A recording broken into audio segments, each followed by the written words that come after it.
Нурпресстин жаңылыктар түрмөгү саламатсыздарбы? Мамлекеттик курулуш агенттигинин сметасындагы мектептерди куруу боюнча баалардын өсүшү эл өкүлү Нуржигит Кадырбековду гана эмес, эсеп чотту билген коомчулуктун баарын таң калтырды. Сметада курулчу 40 мектеп бүгүн 24кө кыскарган. Анын 1 метр квадратынын баасы $900 болуп, эки эсе жогору бааланган. 15-20 жылдан бери курулуш тармагында иштеп келген курулушчулардын айтымында имараттын 1 метр квадраты бүгүн $400 бааланып жатат. Ал эми бай деген Сауд Аравиянын фондусу болсо турак үйдүн 1 метр квадратын $500-550 эсептеген. Бул фонд 3000 турак жай үчүн $100 миллион каражат бөлгөн. Өзү акыркы 30 жылда мамлекеттик аткаминерлер себебин таап тыштан карыз сураганга, анан аны үнөмдүү иштетүүнүн ордуна асмандагы бааларды ойлоп таап, байыгандын жолун өтө жакшы өздөштүрүп алышты. Казанчынын өз эрки кайдан кулак чыгарса дегенде, карапайым калкты көзгө илбей карызга келген акчаны каалагандай чачып, мамлекетти сазга батырган чиновниктерди деги тескеп коёр жан барбы дейт экенсиң. Же бул жаңы мектептер адаттагыдан өзгөчө жетишкен мектеп болобу? Болсо анда жакшы дечи, бирок болсо эле баягы тарых музейиндеги 14 000 еврога бааланган Сапар Исаковдун аттарындай эле болор. Же алардан ашабы ким билет? Айтор аман болсок аны да убакыт көргөзөр. Ошондогу сметага 40 мектеп курулмак. Анткени 18-19 жылы курулуш материалда азыркыдай болгон эмес, инфляция азыркыдай болгон эмес. Бирок азыркыга чегергенде 14 мектеп азыраак чыгып атабы? Ооба. 24 мектепке гана жетип калып атат. 24, 40тан демек 16 мектеп кыскарып атат. Пландагыдан туурабы? Анткени метр квадраты мурда $500 $550 болсо, азыр эсептеп чыгыстар, тиөө кылыпсыздар, $900 болуп атат. Туура. Бирок бүгүнкү биринчи маселени уктуңуз да. Сауд Аравия фондудагы атайын каражат бөлдү. $100 миллион тегерегинде. Бирок ошолор бир 3000 турак жай курабыз деп туруп бөлүп атпайбы? Себестоимость кура келгенде 1 метр квадраты $500-550 болуп атат да. Алар эсептегенде. Бирок сиздер эсептеген мектептики 1 метр квадраты $900 болуп атат. Эмне үчүн мынчалык чоң айырмачылык? Алар үй жай коюп атат, метр квадраты 500-550, а сиздерки $900. Эмне үчүн мындай чоң айырмачылык? Же бир техникалык талаптар башкача болобу? 30 июнда Асман шаарына капсула салынганы жатат. Ал жер жомоктогудай болот деп сүйүнгөндөр арбын. Бирок кечээ комитетте жогорку кеңештин депутаты Балбак Төлөбаев Ысык көлдүн тагдырына чоң роль ойной турган орчундуу эки маселени атап өттү. Биринчиси Чолпон Ата шаарынын саркынды сууларды чыпкалап тазалоочу курулмасы, экинчиси Кажысай шаарчасындагы уран иштеткенден калган уу калдык сактоочу жай. Мына 2 жылдан бери какшап келатам. Мен өкүл болуп турганда эле баштагам ушул. Бул Чолпон Атадагыны, эгер биз тез аранын ичинде оңдобосок, анда ал жер жарылчу болсо, азыр толуп калды ушачы. Мен ачыгын айтайын силерге. Анда биздин Асман шаарында эле кереги жок. Караколго аэропорт салып деле кереги жок. Бул жарылчу болсо бүттү. Туризмди ошо менен көмдүк да. Ысык көл областындай жаап койсо болот да. Чын эле алгаш жергебиздеги кооптуу экологиялык маселелерди чечип алып, андан кийин Асман шаары жөнүндө кыялдансак туура болчудай. Алсак быйыл өлкөгө 10 миллион турист келери күтүлүп жатат деп туризм департаменти жар салганын баарыбыз билебиз.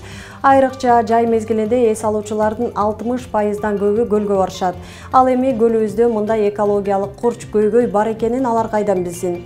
Ал көлдү тазалоо иши болсо али бүтө элек. Тазалоочулар 91 күндө 7 тонна таштанды чогултканын айтышууда. Андыктан алгач конок чакыраардан мурда өз үйүбүздү иретке келтирип, ушундай курч маселелерди чечип алсак туура болот беле.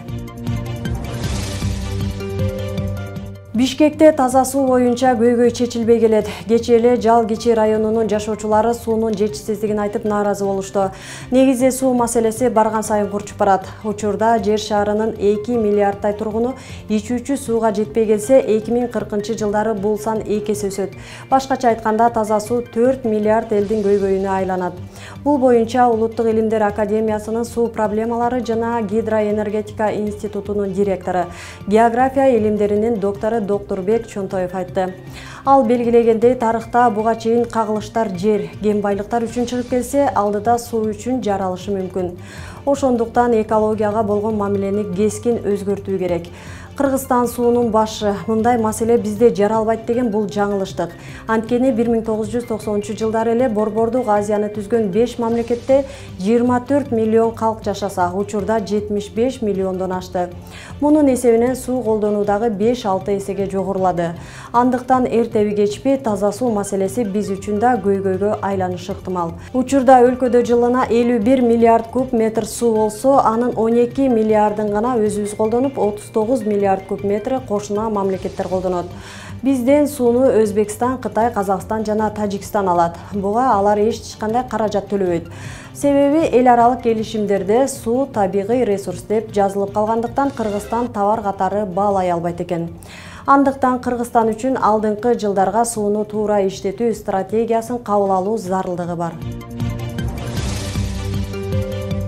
26 июнда Жогорку сотко караштуу сот департаментинин Жалал Абад облусу боюнча башкармалыгынын техникалык көзөмөлдөө боюнча адиси жана башкы адиси кармалды. Тергөөнүн жүрүшүндө департаменттин жетекчилиги өздөрүнүн кызматтык ыйгарым укуктарынан пайдаланып, материалдык пайда табуу максатында курулуш компанияларынын биринин өкүлдөрү менен сүйлөшүп, Майлуу суу шаардык сотунун административдик имаратын капиталдык ремонттон өткөрүү боюнча мамлекеттин кызыкчылыгына туура келбеген подряддык иштер боюнча келишим түзүшкөнү аныкталган. Бул тууралуу УКМКдан билдирди. Комплекстүү текшерүүнүн жыйынтыгында аткарылган иштердин көлөмү ашыкча бааланганы, курулуш нормаларын жана коопсуздуктун тиешелүү эрежелеринин талаптарын одоно бузулганы аныкталган. Сот системасынын кызмат адамдарынын мыйзамсыз иш аракеттеринин натыйжасында мамлекеттик бюджеттен 4 миллион сомго жакын каражат чыгарылып кеткен. Мыйзамдын мойну ичке деп пайдалуу тарабына бура берсе болобу? Минте берсе, сот өлкөдө мыйзамдуулукту, адилеттүүлүктү камсыздаган мамлекеттик орган болбой эле өз кызыкчылыгын көздөгөндөрдү жазадан кутултуучу, тиешелүү үлүшүн алуучу компаниялардан айырмасы болбой калары анык. Алсак Нурпресс маалымат борбору буга чейинки берүүлөрүбүздө Майрамбек Самтыровдун жесирине төлөнүп берилүүчү материалдык жана моралдык чыгым жөнүндөгү соттун чечиминин алигиче ишке ашпай жатканын айтып келебиз.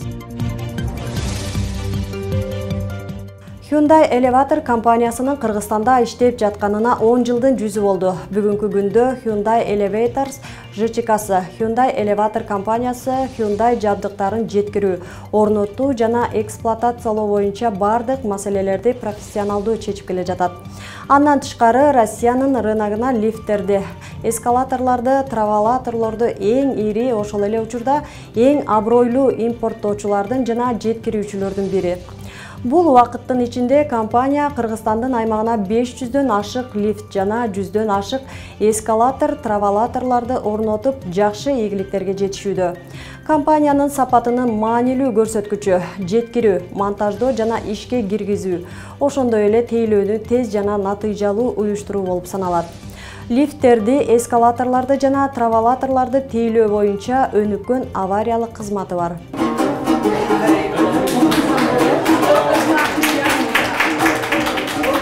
10 жылдык маараке деп койсом да болобу, биз атайын Европанын жана Россия, Монголияны караган руководитель мистер Юнг Джихун келип катышып атат. Кыргызстанда лифт тармагын өнүктүрүүгө да биздин өзүбүздүн чоң салымыбызды коштук деп эсептейм.